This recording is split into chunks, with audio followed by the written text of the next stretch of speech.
easier. And you can open from your side. It's up to you. Sure. All right. So I will show you on the screen. Yeah. All right. Actually, it happened that this verse opened in front of me. But just as a start, chapter 6, verse number 74, according to your Quran, Abraham, he said to his father Azar. What is Azar? وإذ قال إبراهيم لأبيه آزر اتخذوا أصناما.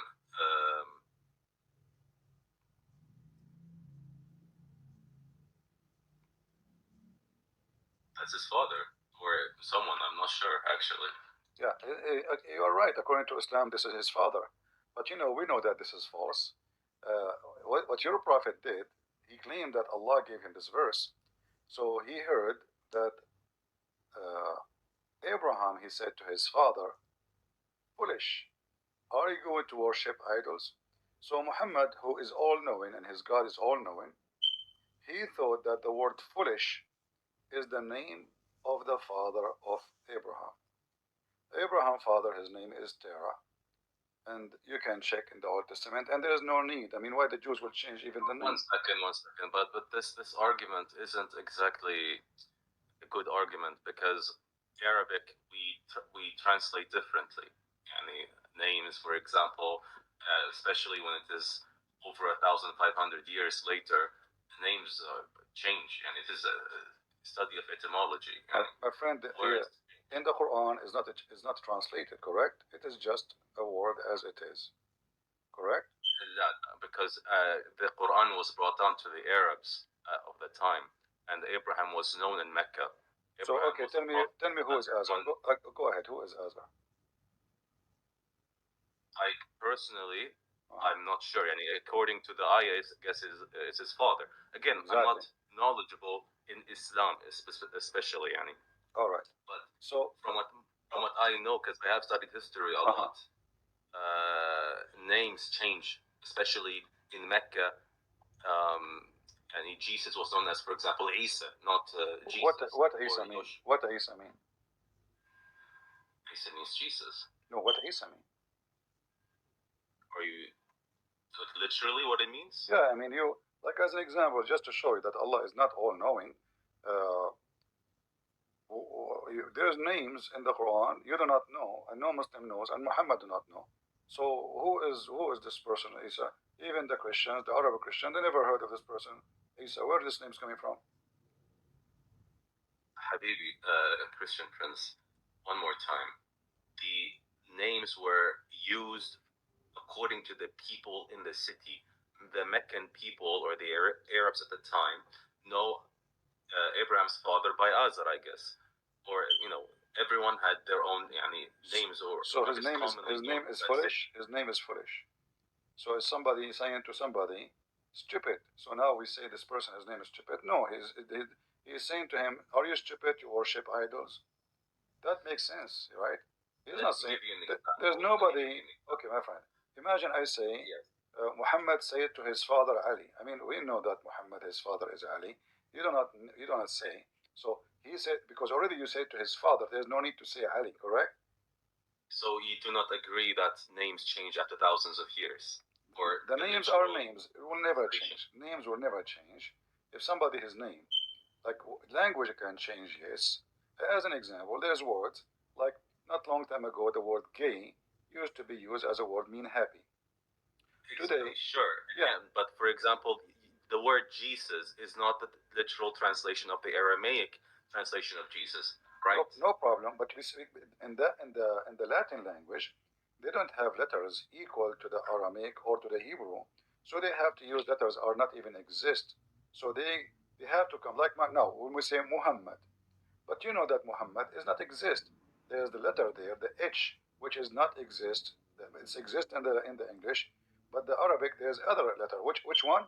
Help me. But how did Yeshu become Jesus then?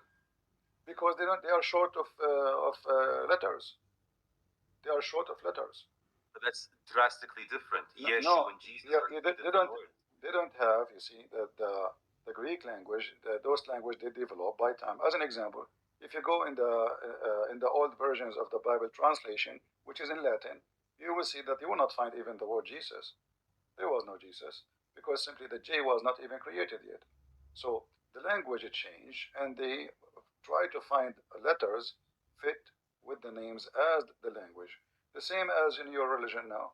You have in the Quran. If I go right now in your book, it says Muhammad. But in English, you don't type Muhammad, you say Muhammad. Correct? Yes. Okay. Sure. Why?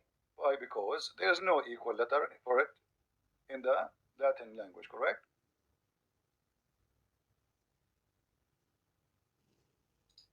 Sorry, I did not hear that. There's no equal letter for the letter eh. Yes, yeah, that's true. So we replace it with Muhammad. This is the most sound, like close sound, you know. So we try to make it out, but this is not really accurate. But the important is that the name Muhammad will stay Muhammad. Will not translate. Nobody translate the name. As an example, if I say to you, what is the name of your God? Allah. Where do you learn from this from? Allah is derived from and from other languages. I believe Aramaic also has something close to Allah. All right, I agree with you. That's you Muslim don't have God. You are taking a name of a pagan religion, which is La, and you make it your God. If you read it, no, you cannot call it pagan religion. You cannot call it pagan religion. Why not? Because we believe that all religions, not all, but most of them, originally were, the true religion, right? We some Muslims even, or some Muslim schools of thought, believe that even Buddhism, for example, originally when it was first brought down on the first day, it was a proper religion, believing in a monotheistic God and so and so. But after some time, after hundreds of years, it becomes, by human entanglement, it becomes what it is today. Yeah, you just used to prove my point that you are pagan and you believe in monotheist God. Doesn't matter who is he, because those are monotheists, and then the satanic, they are monotheists. They believe in one God. His name is Satan. So the monotheism which you attach yourself to is worshiping one God, but this God is obviously as a pagan God. It's not about, the Muslims, they think because they say that we believe in one God, that means they have a true God. Who cares? If your God is one or two or seven. No, now you're changing the argument. We were talking about the names. I just said that. It's you who said to me it's coming from the Aramaic, not from Arabic, right? Yes, because... Okay. So what was the language of Allah? The first language Allah He spoke to Adam was Aramaic? No, we're talking about Jesus' time. No. I'm talking because you say it. I ask. Adam's time, it could be... My friend, focus with me. It could be in another language. Okay, focus with me. The word Allah, you said it's coming from the Aramaic, correct? No, it's derived from Aramaic, and then Aramaic derived some other different language that is, give me the answer. The word Allah is coming. The word Allah is coming from where? The word Allah? Allah just means God. No, Allah is a name. It's not a word in God. Allah is just God. Okay, so why in the Shahada you say there is no God but Allah? If the word Allah means God, you should say there is no God but God. So there is no Allah but Allah. Do you say that? No. Because Allah is the word that is attributed to God in every civilization, especially the Abrahamic civilizations. They had something similar to Allah pertaining to God. Yeah, my friend, we're talking about the word. So if the word Allah is just a word meaning God, not a name, so why I ask you, what is the name of your God? You said Allah. You didn't say God. You said Allah. So you choose certain word to say to me the name of your God. So let us repeat again from zero. That's commonly known for the people. No, okay. Let me repeat my question. Is the word Allah... By the way, just to clarify something, Allah didn't appear during Islam's emergence. Exactly. Allah was known to the Arabs in the Arabian Peninsula much earlier, thousands of years earlier. Right. I agree with you, because Allah, the God you are talking about, is a very well-known pagan God. He have 3 daughters, Manat, and Halat, and why is it pagan? What is the proof for Allah being a pagan God? Okay, I want you to let us see an easy proof for you. So if we ask you now, as a Muslim, you practice something called as-Safa and al-Marwa. What is a Safa and al-Marwa? I'm not sure, Salah. I have not heard. Is that something the Arab used to practice before Islam? Again, I said I'm not sure what that is. No, you are asking me for the proof of paganism, because this is what the pagan used to practice before Islam, and just Muhammad he copied. So the Kaaba was exist before Islam for the pagan Arab who worship Allah and his three daughters. The black stone was exist before Islam. The Yemeni corner, all those things are exist. Arafah was exist, where a place where you throw the rocks for shaitan. All of these exist is true, yeah. Yeah, those are the shrines of paganism. But again, you're not proving that they're pagan. I could just easily reply and say, well, because according to Islam, Abraham used to, do these processions as well. But it's you Muslims who say that. You Muslim, you say the Arab, they were pagans. The pre-Islam is pagans. So pre-Islam is pagan. No, listen, okay. The problem is, okay, this is the reason why I even started, talking to you.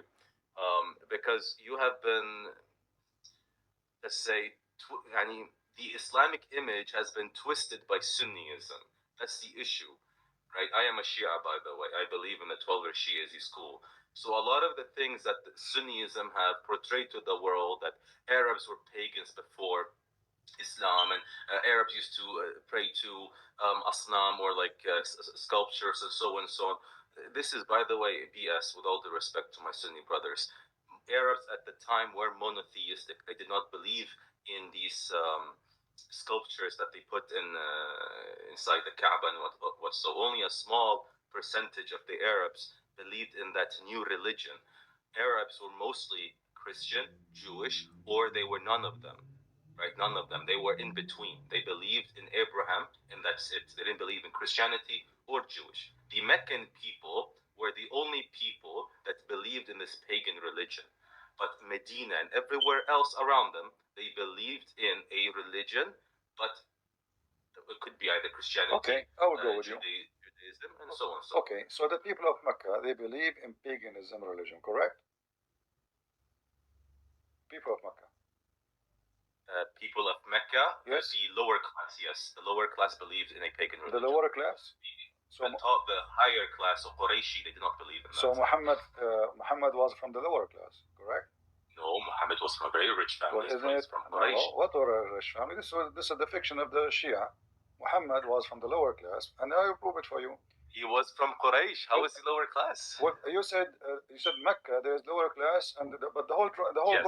Muhammad is from Quraysh, my friend, all Mecca is Quraysh. You said in Mecca there's lower class and high class. No, not all. The original Meccan inhabitants, but Mecca was a site of pilgrimage for all Arabs. That's the reason why the Hashemite Empire, those will come. The Havramite Empire of Yemen waged war against Mecca because they didn't want Mecca to be a site of pilgrimage. Those will come a few days a year. We are not talking about people of who will visit. We are talking about people of Mecca. People of Mecca, they are low class, all of them, in fact. When you say they are high class, well, you have to prove it to me. I mean, everything in Mecca proving. He was a very successful merchant. He was pretty rich. Muhammad was very rich. Rich woman. Muhammad, Khadija, yes. Muhammad was very rich. Yes, he was pretty rich. Yes. I thought he was working for Khadija. He was working for Khadija, yes. That's something. So he got rich after he made the old women die, and he took her money, you mean?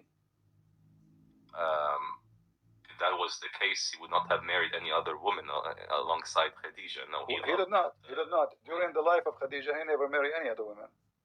Exactly. Yeah, because she's rich. She will kick him out. Yeah, so funny. She is the boss. She is the boss. Okay, she is the boss. She is the boss. Yeah. And she have the money. And this is explained why Muhammad. Why did he only praise her then, even after her death? Because she made him. He was nobody.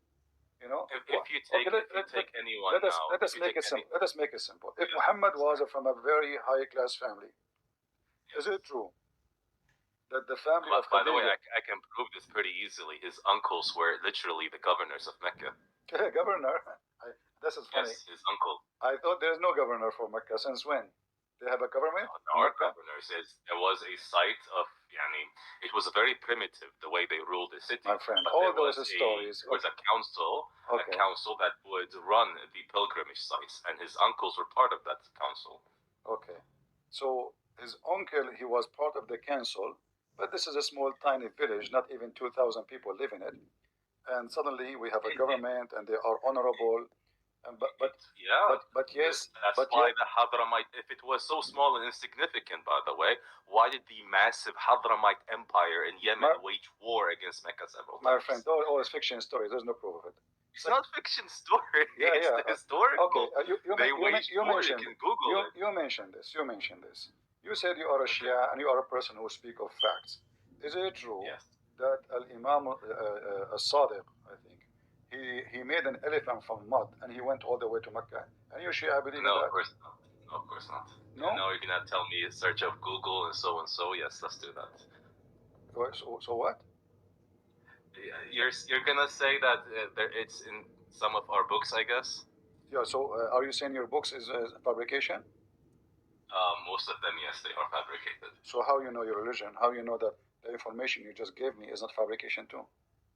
Because Imam As-Sadiq himself says many times that if a hadith does not make sense to you, and it does not, let's say, align with the Quran, and then secondly, your brain, throw it into the wall, get rid of it. Because unfortunately, during the Abbasid time, there were a lot of agents, especially from the Sassanid Empire and from the north, trying to ruin the Islamic image, and so they put a lot of. So in your mosque, I want you to be honest with me. When you go to the mosque and you hear this story, do you say to him, "This is stupid story, it's a lie," or all of you Shia believe in it? About. Of course. Sorry, it's Imam. I made a mistake. I am, by the way. Imam al-Baqir. I am a very rebellious Shia. I don't believe in most of the things. Okay. Let me show you this video, and you give me the comment about this. Three pious people. No, not this one. Sorry, not this one. I'm going to show you a YouTube video. This website.